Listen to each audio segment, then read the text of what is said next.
Greetings family, this is Leah, Salmon, the Naturally You Coach, and this month we've decided we're going to participate in Veganuary. So a lot of people think I'm already vegan, in fact, because of the Leah's Raw Food Feast recipe book, but we actually eat fish and eggs. Some of you may actually even know that one of my favourite foods is baked salmon.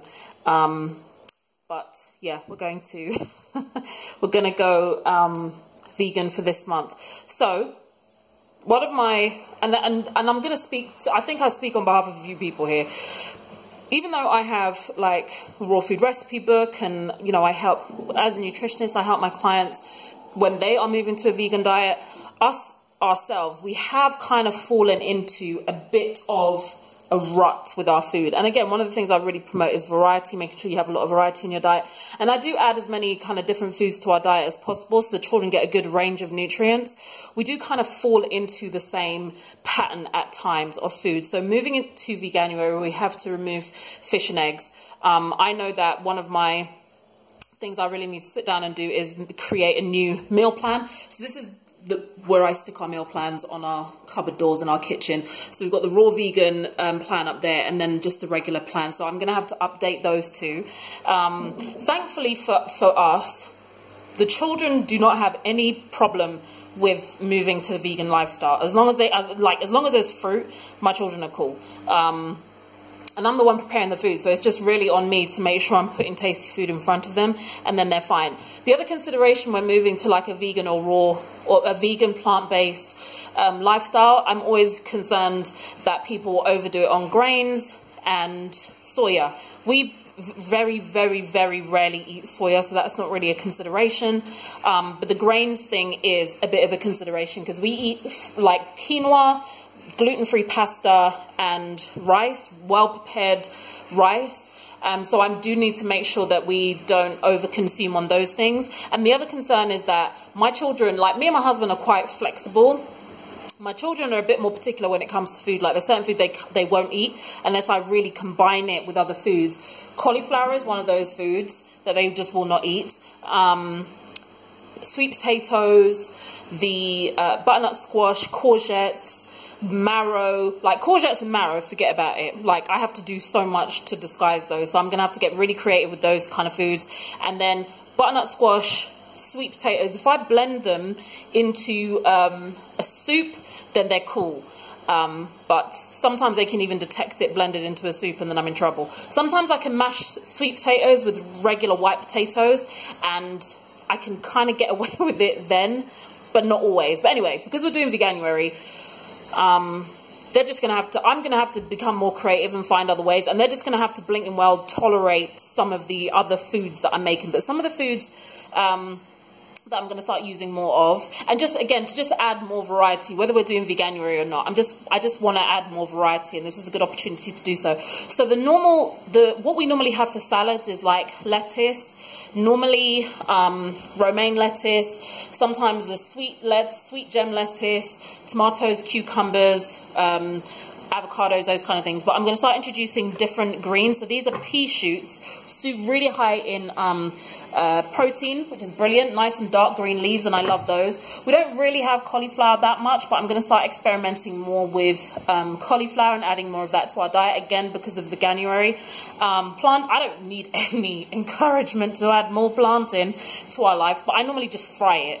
So I'm going to start adding it to more stews and things like that. Again, avocado. We eat avocado, but it's normally just kind of chopped up on stuff. So I'm going to start making more like smoothie, like sauces with avocado.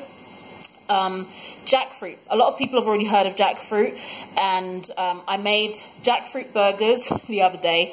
I made up the batter, the burger mix myself, and then I fried some of them, which turned out terribly, like they just stuck to the bottom of the pan and got destroyed. Then I got the same batter and I just put them on a baking tray and baked them in the oven. They turned out actually quite nice. And then I made a stew with jackfruit and kale, and that was really nice as well. All the times I've made jackfruit, I haven't actually tried the barbecue jackfruit myself. I've had it at restaurants, but I'm going to try and make a barbecue jackfruit. And I think there's actually a recipe on the back Yeah, there's a recipe on the back of the tin that I'm going to use. So I got this one from Sainsbury's, but I know that they sell them in a lot of different places. If you're going to go ahead and buy the big fresh jackfruit, I'm not sure if that's the one, because you actually need young unripe jackfruit. That's the one you actually cook with.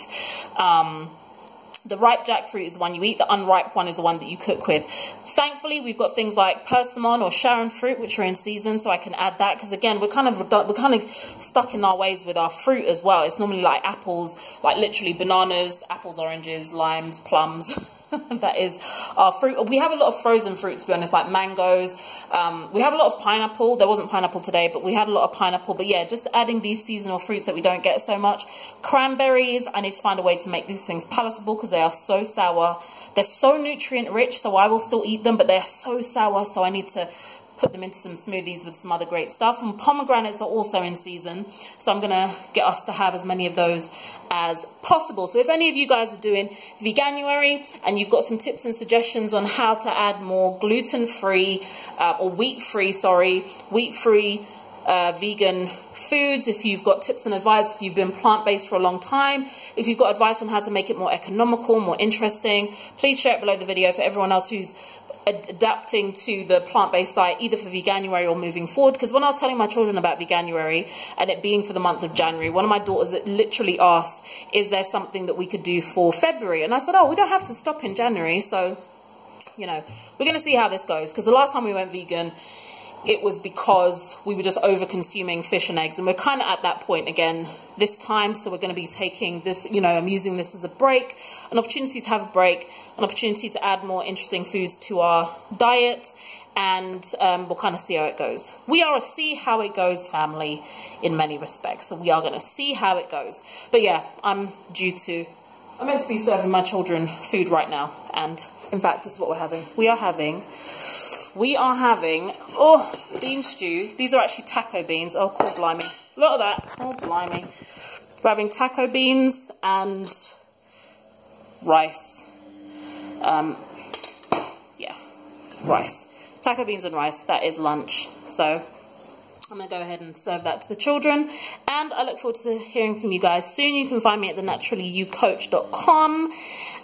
If you haven't already checked out my podcast, Naturally You Radio, you can find it on iTunes, SoundCloud, and also on my website. And if you've got any suggestions for podcasts you would like me to do, I would love to hear them. But yeah, I'm going to go feed my children now. Take care, guys. Stay healthy. Bye.